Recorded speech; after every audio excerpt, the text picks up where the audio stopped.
Hey guys, this is Cecily. We're gonna go over my portfolio, my internship that I did for 492. So I did my internship at a nonprofit known as Aloha Harvest, and what Aloha Harvest is they address food insecurity on the island of Oahu. So a little bit about Aloha Harvest is it's the largest food rescue and redistribution organization in Hawaii to collect excess quality food and redistribute the food to under-resourced communities on the island, and try to avert it from landfills. Now, food insecurity in Hawaii. Hawaii faces food insecurity at a really high rate due to the high cost of living and geographic isolation, and about 90% of our food being needing to be imported from the mainland. Let me move my little person over here. And so this is what the distribution across Oahu looks like by region. You can see about 59% of our operations is in Honolulu, 8% in Central, 12% in Leeward, and so on and so forth. And if you look down, distribution by category is it's separated by amount rescued, donated, and versus purchased. Um, Aloha Harvest doesn't do purchasing of food too often. It's only usually during special events, like where we're doing mass boxing events where we make boxes of food and we'll have like eggs, fruit, potatoes, etc. And here is my supervisor and my field partner, Madeline Taylor, who is the volunteer coordinator for Aloha Harvest. She was my direct supervisor because my position was the volunteer management intern.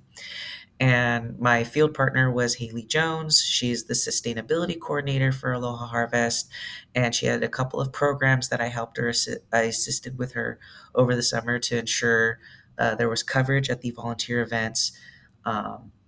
And so she has a gleaning program where we'll go out to sometimes it was farms or sometimes it was in private yards, and we'd collect excess food and give the donation receipt to the individuals donating that food. Or she would have farm days where we'd go out to partnering farms and help do some farm work, such as like lay down irrigation lines. And every few farm days, about like every third farm day or so, we would get a donation from this farm. So these are my field experience tasks. I attended all the farm days and gleaning events over the summer, and I would help Haley find recipient agencies for these events that were nearby. So if we were in the Kaneohe area, we would try to find a recipient agency in the Kaneohe area. And every month I would record poundage rescued from all volunteer events, whether this was farmers markets or one of the gleaning events or the farm day events. I also planned volunteer events such as appreciation coffee days or other type of volunteer appreciation days. And I would update the volunteer platform portal every day, which was Galaxy. Aloha Harvest uses a portal known as Galaxy. And I manage volunteers, which would be making sure they got their t-shirt sizes, making sure they had proper transport. Some volunteer opportunities do require a lot of driving, so sometimes we give gas gift cards.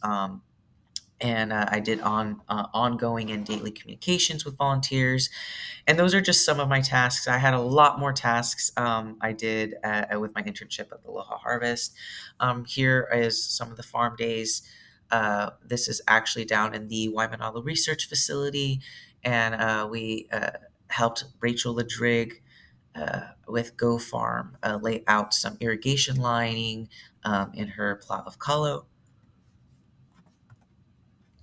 And so for my career goals, um, Personally, as many of you know, I am a bodybuilder. I aspire to be an IFBB Women's Physique Pro. I want to become an Olympian. I will be stepping on the Olympian stage one day. Um, Possibly, I desire to obtain a degree in psychology. I know a lot of dietitians do, because I want to run my own practice as a registered dietitian, specializing in eating disorders. And ultimately, I just want to get as jacked as womanly possible. So for my learning plan, I had three main objectives. One was to gain experience in assisting with grant applications because this is the nonprofit sector. Two is to assist the sustainability coordinator in the gleaning program. And three is just to communicate effectively with coworkers, volunteers, donors, and recipient agencies throughout my internship. I am on the autism spectrum, so communication is a skill that I constantly need to refine every single day of my life. Communication has always been an issue for me. But my selected project I wanted to focus on is to assist the sustainability coordinator in the cleaning program because she didn't actually have her own intern, so she was kind of borrowing me from Madeline. And what I learned most is how to work as a team player and as a leader at the same time, which connects to my desire in being a coach of a bodybuilding team. As a coach, you kind of have to be in the mind of a teammate, but also in the mind as a coach. It requires a lot of empathy, and I feel like I learned that a lot uh, working with Haley. And I believe that the most important skill learned is learning to value myself and recognize what I bring to the team. And any recommendations I have in the future for any students that are gonna take 492 is learning to recognize signs of burnout. Because